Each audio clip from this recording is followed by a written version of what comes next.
Hello and welcome to An Album a Day, day 384, going through my vinyl and media collection, trying to do these in between all the other things. When I'm doing massive writing sessions for projects, it's really hard to find time to break away because when you're in a zone, you want to stay in that zone and keep writing. And I'm working on an EP right now. Probably going to be 6 songs, completely unexpected. It was born out of a podcast, so I'll be interested to talk about that. Should be coming out probably mid to late next month if the writing sessions continue to go well. I'm well into song 4 out of the 6 that I've planned, so we'll see how it goes. But so far, I'm really happy with it, and I've done the cover. The cover art, whenever I do a full album, I use Kelly from Outside the Box Photo to do all the graphic work, and then Rebecca from Dreams to Media to do the lettering. But, it gets expensive when you don't make any money on your music. So for the EPs and singles, I do those myself. I finished it last night and I'm really happy with it. It makes me smile and I think it fits the music. I think people will either like it or not like it. It's just going to come down to that. But the art is never the most important thing. The music that's in the art, underneath the art, is the most important thing. But today we're talking about my buddy Greg Germann, incredible drummer, really excellent jazz player, and he will often go on tour with different musicals. You may have seen him somewhere in the United States on tour doing the drums for a musical and some percussion in there as well, I would imagine. And I'm talking about his album that is so far one and only album, but I'm hoping that he'll do another one. This right here, Tales of Time. Really cool. I love that cover.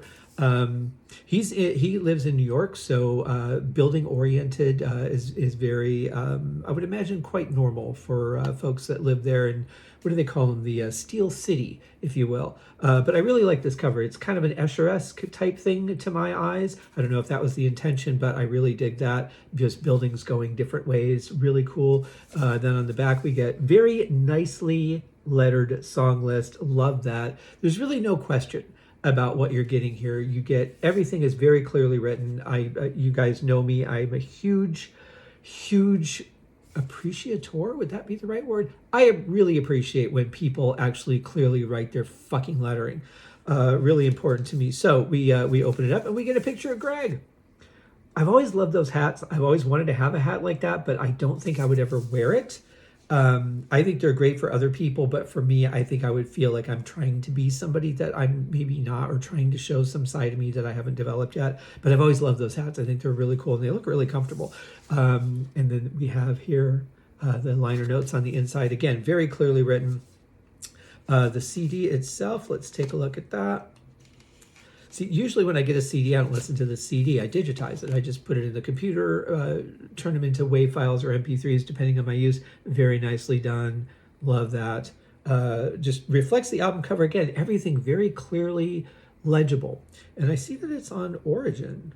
So I'll have to look for that. I didn't see it on Discogs, but I'll have to look and see if Origin is listed anywhere on Discogs. I don't know if I told you guys, because it's been a while since I've done one of these. I found I'm actually on Discogs. Didn't realize that, but I am on the Air Patches album. Well, one of the 2 that I'm on. The other one doesn't list the artist yet, but I'm on there. I thought that was really cool. So let's talk about the music. Now, this is jazz. That's Greg's forte. Really good at it. All original stuff too. No covers, as far as I recall. He came on the podcast. I have to look and see what episode that was and put it in the notes. But it was great talking to him. It's been a while since I did it. I was in Vegas. It was probably, I want to say, at least 3 years ago. Hard to believe that I'm in year 9 of that podcast, of the Haskencast podcast, cruising through Deep Purple Smoke on the podcast, getting towards the end of that. That would be running through probably sometime in July, just depending on how many revisit songs I get and how many songs are on the new album.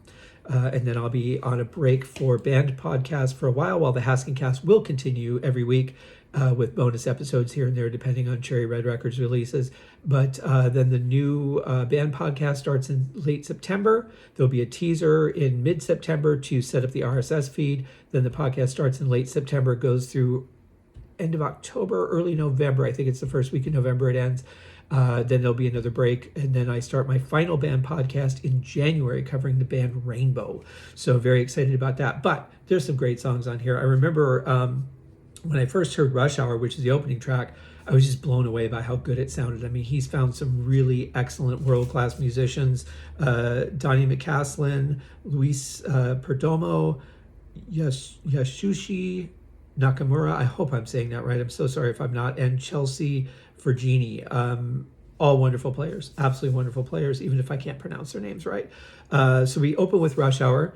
Then we get our second track is Blue Fi, Quarantine, Fugue for Thought, Park Terrace Waltz, Perspectives, Time to Move On, Misfortune, Elijah, I would imagine. It's probably Elijah. I hope I'm saying this right because I'm so bad at pronouncing things. Figurella, maybe? And then our last track, Rosetta Stone. I recall Rosetta Stone being one of my favorites. It's been a while since I've listened to this, but this is really good stuff. If you guys like jazz, you got to check it out. If you're catching a musical that's on tour, maybe Greg's the drummer. Look in your program book, Greg Germann. Excellent guy, really cool, great sense of humor. And I think there needs to be more people like him, just really lighthearted, fun-loving guy, and very, very talented writer and musician. So that is our CD for today, you guys. Stay tuned for more stuff coming. I am still working on my new album, but I've kind of set it aside a little bit to do this EP because it just kind of struck me in the moment. I made the spreadsheet for it. So I can track, my progress as I go. I'm like, well, let me just play around with the first song a little bit. And I just got really into it. And then I'm really happy with this. I kind of want to write the next one. And I just started digging into that. And then I thought, well, maybe I'll kind of ping pong back and forth, but I'm really in the zone on the EP because it's a specific style of music that I'm messing with and one that I'm not familiar with. And I'm having a lot of fun. So the EP will come out first. Then I'll go back to the album while I'm mixing it and going back and forth doing those sessions. I will be releasing some more film soundtrack stuff. I just haven't had time to get back to mixing. I do have one classical piece of music that I've done a round the world version of that I just have to mix. It's already recorded and ready to go. Just so much on my plate and so little time. I'm really busy at work, so it's there's only so much I can do at the same time.